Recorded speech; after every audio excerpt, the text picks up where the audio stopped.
Yes Vijay గారు ఏం చెప్తారు? సో అటు ఎన్విఎస్ఎస్ ప్రభాకర్ చేసిన కమెంట్స్ కి ఏం చెప్తారు? ఏంటి మరి తెలంగాణలో అటు బీఆర్ఎస్ కాంగ్రెస్ మధ్య డీల్ కుదిరిందా ఏంటి? ఆ డీల్ గురించి ఏంటి?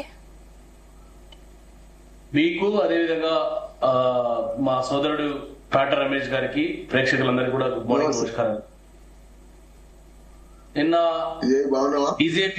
బీజేపీ మాజీ శాసనసభ్యులు ఎన్విఎస్ఎస్ ప్రభాకర్ గారు ఏదైతే చేసినటువంటి ఒక స్టేట్మెంట్ ఏదైతే ఉందో ఆ స్టేట్మెంట్ ని బీఆర్ఎస్ పార్టీ తీవ్రంగా ఖండిస్తా ఉంది. ఎందుకంటే ఈ రాష్ట్రంలో కాంగ్రెస్ పార్టీ అధికారంలోకి వచ్చి దాదాపుగా 16 మాసాలు పూర్తయింది. 16 మాసాలు పూర్తయింది, ఎక్కడ కూడా బీజేపీ యొక్క ప్రస్తావన కానీ బీజేపీ చర్చలో కూడా లేనటువంటి పరిస్థితిలో ఈరోజు ఈ రాష్ట్రంలో ఉన్నది.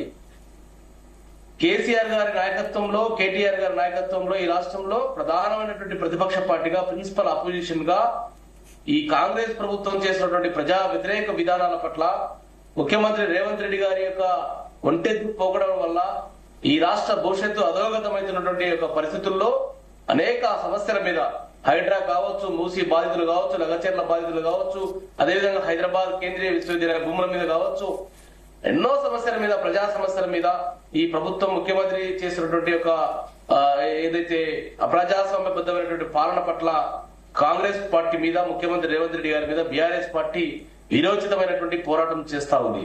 ఈ పోరాటంలో మా పార్టీ చాలా ముందు వరుసలో ఉన్నది.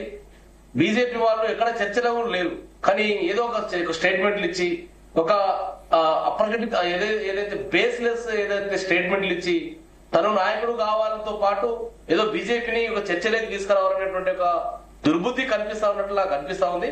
అంతే తప్ప ఇక్కడ కూడా మా పార్టీ ఈరోజు ఈ క్షణంలో స్థానిక సంస్థల ఎన్నికలు పెట్టాలని మా పార్టీ డిమాండ్ చేస్తా ఉంది. ఏ ఎన్నికలు వచ్చినా కూడా బీఆర్ఎస్ పార్టీకి పట్టం కట్టడానికి ప్రజలు ఇలా సిద్ధంగా ఉన్నారు.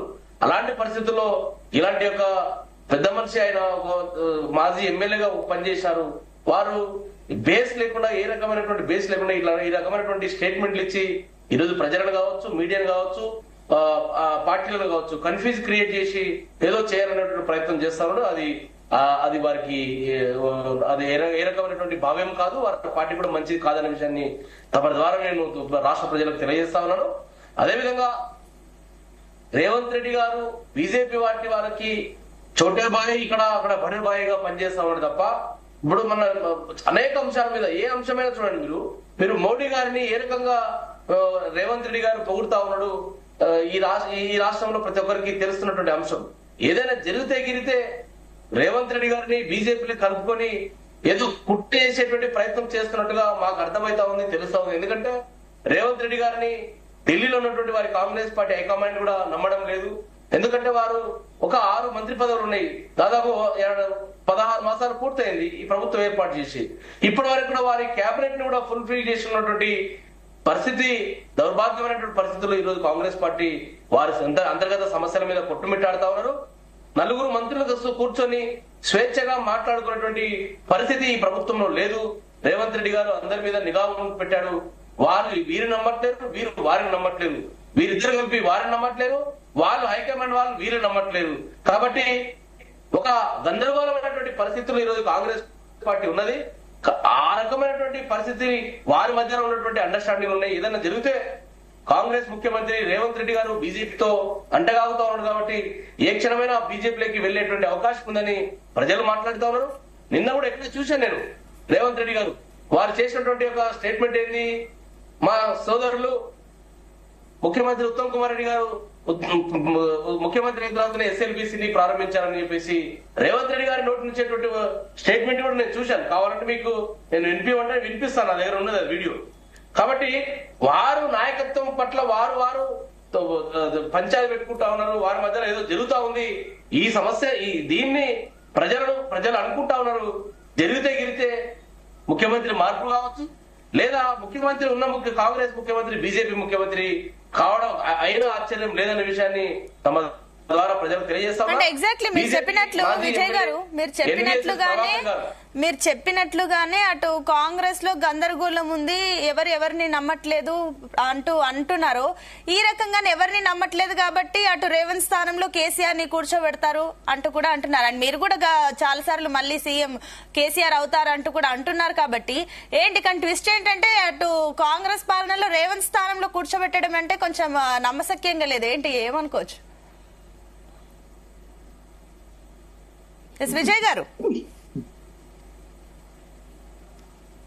మేడం ఇప్పుడు ఒకటి సింపుల్ గా హలో హైము హలో చెప్పండి వినిపిస్తుందా అండి? వినిపిస్తుంది చెప్పండి.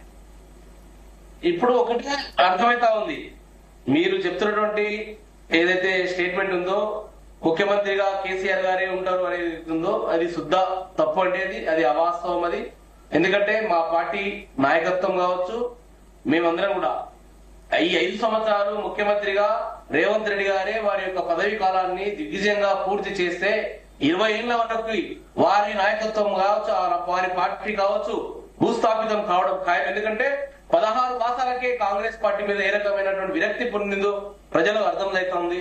అదేవిధంగా రేవంత్ రెడ్డి నాయకత్వం పట్ల ఏ రకంగా ప్రజలు అనుకుంటా ఉన్నారో ప్రజలకు అర్థమైంది, మీడియా వారికి కూడా అర్థమైంది, కాంగ్రెస్ పార్టీ నాయకత్వానికి కూడా అర్థమైంది, మంత్రులకు అర్థమైంది, ఎమ్మెల్యేలకు అర్థమైంది. మా మహబూబ్నగర్ జిల్లా ఉంది, మహబూబ్నగర్ జిల్లాలో 12 మంది కాంగ్రెస్ శాసనసభ్యులు ఉన్నారు ముఖ్యమంత్రి గారితో కలిపి.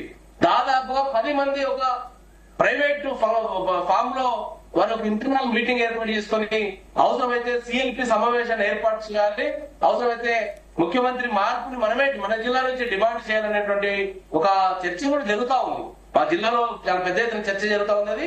అది సరే, అది ఏదైనా వారి అంతర్గత అంశం.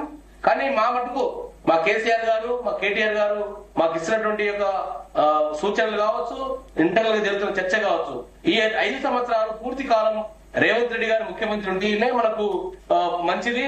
ఎందుకంటే వారు ఏ రకంగా ప్రజల పట్ల వ్యవహారం చేస్తా ఉన్నారు, వారు ప్రభుత్వం నడిపే విధానం పట్ల కావచ్చు, వారు చేసినటువంటి ఒక స్టేట్మెంట్లు కావచ్చు, ఎవరైనా ఏ ముఖ్యమంత్రి అయినా తను కుటుంబం బాగుండాలని ఎంత ఇంటర్నల్ గా ఎంత సమస్యలు ఉన్నా సమస్యలు లేవు, మేము ఎంత చాలా గొప్పగా ఉన్నామని చెప్పుకుంటారు జనరల్ గా.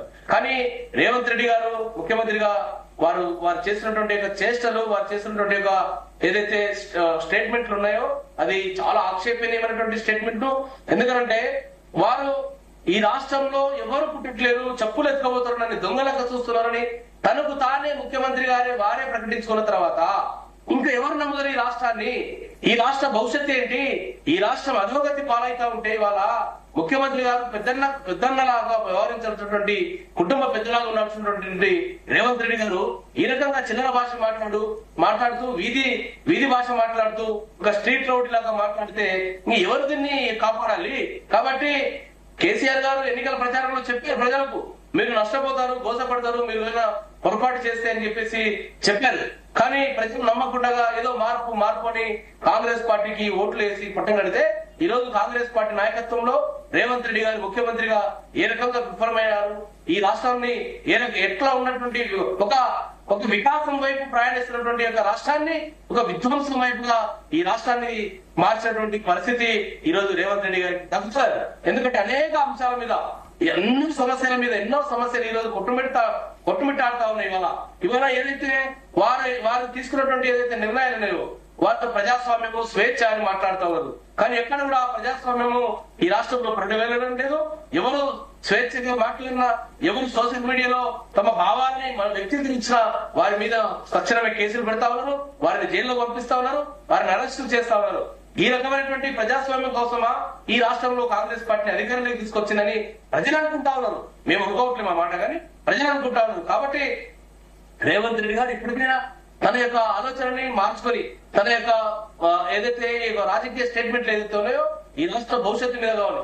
ఒక వికాసం 10 సంవత్సరాల కాలంలో కేసీఆర్ గారి నేతృత్వంలో ఈ రాష్ట్రం అనేక రంగాలలో దేశంలోనే నెంబర్ 1 రాష్ట్రంగా తీర్చిదిద్దినటువంటి ఈ రాష్ట్రాన్ని ఈరోజు అప్పులు పాలైందని చెప్పేసి ఏదో క్యాన్సర్ పేషెంట్ లాంటిదని, ఏదో ఎయిడ్స్ పేషెంట్ లాంటిదని, ఏదో చిల్లర భాష నోటికి ఏదో వస్తుంది మాట్లాడి ఈ రాష్ట్ర పరువుని ఈ దేశంలోనే ప్రపంచ దేశాల ముందు ఈ దేశంలో అన్ని రాష్ట్రాల ముందు ఈ రాష్ట్రాన్ని చిన్న చేసేటువంటి ప్రయత్నం కుట్ర చేస్తా ఉన్నాడు. ఈ చిన్న చేసి ఈ రాష్ట్రం తను రాజకీయంగా సమాధి కావడంతో పాటు ఈ రాష్ట్రానికి పెట్టుబడులు రాకుండా భవిష్యత్తులో ఎవరు దీని గురించి ఆలోచించకుండా చేసేటువంటి ప్రయత్నం చేస్తా ఉన్నాడు. దాన్ని ఈ రాష్ట్ర భవిష్యత్తు కోసం, ఈ రాష్ట్ర ప్రజల కోసం, ఈ రాష్ట్ర ప్రజల సంక్షేమం కోసం, ఈ రాష్ట్ర అభివృద్ధి కోసం బీఆర్ఎస్ పార్టీ అనునిత్యం కృషి చేస్తుంది. ఖచ్చితంగా ఈ ప్రభుత్వానికి 5 సంవత్సరాలు పరిపాలించమని ప్రజలు మ్యాండేట్ ఇచ్చారు. ఈ ముఖ్యమంత్రి రేవంత్ రెడ్డి గారు 5 సంవత్సరాలు పూర్తి స్థాయిలో వారు ముఖ్యమంత్రిగా ఉండాలని నేను కోరుకుంటా ఉన్నాను. వారు ఎక్కడ కూడా వారు దిగిపోవాల్సిన అవసరం లేదు. వారు సంపూర్ణమైనటువంటి అధికారాన్ని చేపట్టాలి. మా కేసీఆర్ గారు ఎవరో ఎంగిలి మెతుకులతో వచ్చినటువంటి ప్రభుత్వం మాకు అవసరం లేదు.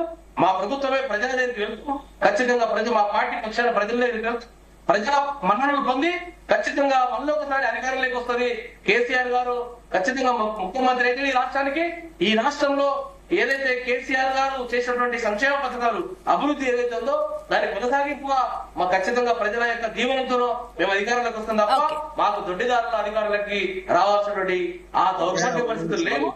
అది అవసరం ఉండలేదని చెప్పేసి తమ ద్వారా నేను బీజేపీ వారికి కావచ్చు, కాంగ్రెస్ పార్టీ వారికి కావచ్చు, ప్రజలు కావచ్చు తెలియజేస్తా ఉన్నాను. ఓకే అండి.